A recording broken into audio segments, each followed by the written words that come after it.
नमस्कार दोस्तों, कैसे हैं आप? खाली बैठी थी और बहुत कुछ सोच रही थी क्योंकि नौकरी चली गई। मेरी क्या चली गई, कोविड के बाद, लॉकडाउन के बाद, रिसेशन के बाद, इकोनॉमिक लॉस के बाद बहुत सारे लोगों की चली गई। लेकिन जब नौकरी हमारी चली जाती है तो मुझे लगता है कि एक पॉज़, एक टाइम हमें ऐसा मिल जाता है जिसमें कि हम ये सोच पाते हैं कि ज़िंदगी में जो कुछ हम करते आ रहे थे वो ठीक था या फिर हम सिर्फ कर रहे थे लेकिन करना कुछ और चाहते थे। और ऐसे ही सोचते-सोचते एक स्टोरी सामने आ गई, मैं आपके साथ शेयर कर रही हूँ कि एक बार 2 आदमी थे और वो कहीं किसी यात्रा पर जा रहे थे। तो रास्ते में जब बहुत रात हो गई तो उन्होंने सोचा कि कहीं रुक जाना बेहतर होगा, बजाय हम जंगल में आगे बढ़ें। तो इसीलिए एक बहुत ऊँची पहाड़ी के पास एक छोटा-सा घर था और आस-पास में कुछ भी नहीं था, बिल्कुल खाली जगह। वहाँ पर उन्होंने सोचा कि रात के लिए आश्रय ले लिया जाए। तो रात को वो जाकर वहाँ रुक गए। जब रुक गए तो उन्होंने देखा कि परिवार में बहुत सारे लोग हैं, लेकिन जो लोग वहाँ पर रह रहे हैं बहुत वीक हैं, बहुत कमज़ोर हैं और देखने में भी बिल्कुल ऐसे ही लग रहे हैं, परेशान से। तो उन्होंने वैसे उन्होंने बहुत अच्छा उनका वो स्वागत किया, बहुत ध्यान रखा। लेकिन फिर उन्होंने पूछा कि आप लोग यहाँ पर रहते हैं, आस-पास में जंगल है, कुछ है भी नहीं, तो ऐसे में आपका गुज़ारा कैसे होता है? तो उन्होंने कहा कि ये देखो, ये सामने जो गाय है, एक मरियल सी गाय वहाँ पर खड़ी थी। उन्होंने कहा कि ये जो गाय है, इसी से हम अपना सारा भरण-पोषण करते हैं। इसका दूध हम पी लेते हैं, थोड़ा-सा पनीर बना लेते हैं, थोड़ा-सा मार्केट में बेच के आ जाते हैं, तो इस तरह से हमारा गुज़ारा चल रहा है। तो एक ऐसी गाय, बिल्कुल मरियल सी, और उससे वो पूरा का पूरा परिवार चल रहा था। सुबह हुई तो वो दोनों जो मुसाफिर थे वो आगे जाने लगे, तो उनमें से जो बड़ा वाला था, जो थोड़ा-सा सीनियर था, उसने दूसरे से कहा कि तुम जाओ और वो जो गाय वहाँ पर बंधी हुई है उसको वहाँ से चुरा कर और किसी जंगल में छोड़ के आ जाओ। तो उसने ऐसे ही किया, लेकिन कर तो दिया और उसके बाद उसको बहुत गिल्ट फ़ील होती रही 1 साल तक कि मैंने एक अल्टीमेट उनका सहारा था वो भी छीन लिया उनसे। तो ऐसा सोचकर 1 साल बाद उसका बहुत मन किया कि मैं जाकर देखूं कि आखिर उन लोगों की क्या स्थिति है, कैसे रह रहे हैं। तो जब ऐसा सोचकर वो वहाँ पर गया तो देखा कि वो जो पुरानी सी झोपड़ी जहाँ पर वो लोग रुके थे 1 साल पहले, वहाँ पर एक बहुत शानदार सी जगह है और बहुत अच्छी बिल्डिंग बनी हुई है। सामने एक स्विमिंग पूल जैसा है, एक पूल है और बहुत सारे मवेशी बंधे हुए हैं। तो इस तरह से उसे लगा कि शायद वो किसी गलत जगह पे आ गया, लेकिन फिर उसने रियलाइज़ किया कि जगह तो वही है। फिर उसे लगा कि शायद वो लोग इतने ज़्यादा परेशान थे, उनके पास कुछ भी नहीं था, उन्होंने जगह बेच दी होगी और किसी और ने यहाँ पर इतना डेवलपमेंट कर लिया। तो यही सब सोच के वो वहाँ से अंदर गया। तो अंदर जाके उसने पूछा कि एक ऐसे परिवार रहता था, तो जो मुखिया थे वो बाहर आए तो वो समझ गया कि ये तो वही हैं। तो उन्होंने पूछा कि आप जब हम आए थे 1 साल पहले तो इतनी बुरी हालत थी, लेकिन अब जब हम आए हैं तो इतना सुंदर आपने सब कुछ बना लिया, वो कैसे हुआ?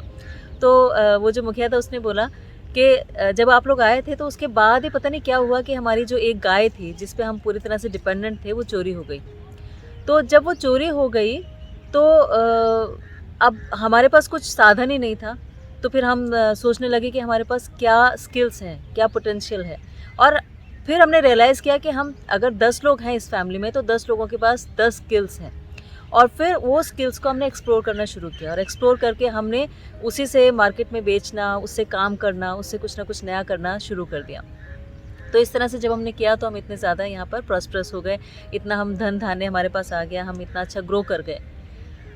तो स्टोरी बहुत अच्छी है लेकिन बहुत सच्ची भी है, क्योंकि हमारे साथ क्या होता है कि हम कोई एक अपॉर्चुनिटी ले लेते हैं और या जॉब ले लेते हैं या एक काम ले लेते हैं। बेशक हमें पसंद नहीं होता, लेकिन क्योंकि उससे हमारी अर्निंग हो रही होती है, पैसा आ रहा होता है, तो हमें लगता है कि यही ठीक है, इसको चलने देना चाहिए। कई बार सफोकेटिंग होता है, कई बार अच्छा नहीं लगता, कई बार बहुत सारे कंस्ट्रेंट्स होते हैं, लेकिन एक विशियस साइकिल जो शुरू हो जाती है, एक विशियस सर्कल जो होता है, उसमें हम बस घूमते रहते हैं कि रोज़ सुबह उठेंगे, ऑफिस जाएंगे, फिर आएंगे, फिर जाएंगे, फिर आएंगे, और ऐसे हम कुछ सोचते ही नहीं, बिना सोचे समझे बस एक मैकेनिकल तरीके से चलना शुरू कर देते हैं। लेकिन कहीं ना कहीं ये पॉज देना अपने आप को बहुत ज़रूरी है कि आखिर क्यों हम जो कर रहे हैं वो कर रहे हैं, या जो हम कर रहे हैं उससे हमें सेटिस्फेक्शन भी मिल रहा है कि नहीं। या हम ये करना चाहते थे, और क्या जो हम कर रहे हैं उसमें हमारी पूरी पोटेंशियल एक्सप्लोर हम कर पाए या नहीं, या ये हमारा ड्रीम प्रोजेक्ट था या नहीं। तो जब हम ऐसा सोचते हैं और ये एक पॉज आ जाता है, बेशक वो नौकरी जाने की वजह से या फिर बिजनेस में नुकसान होने की वजह से या किसी और वजह से एक हॉल्ट आता है, उस हॉल्ट में हम अपने आप को फिर से रीडेवलप कर सकते हैं, फिर से सोच सकते हैं, समझ सकते हैं कि आखिर हमारा पोटेंशियल कितना ज़्यादा है और उस पोटेंशियल को हम कैसे अपने आप को अच्छा डेवलप करने में बनाएं।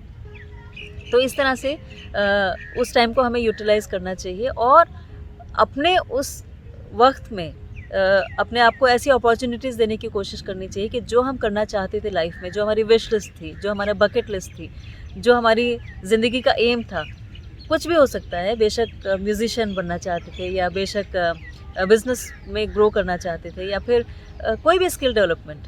तो वो जो चीज़ है जो हम अभी तक छोड़ते आए हैं, उसको सिर्फ एक ही चीज़ की वजह से छोड़ते आए थे कि हमारे पास टाइम नहीं था।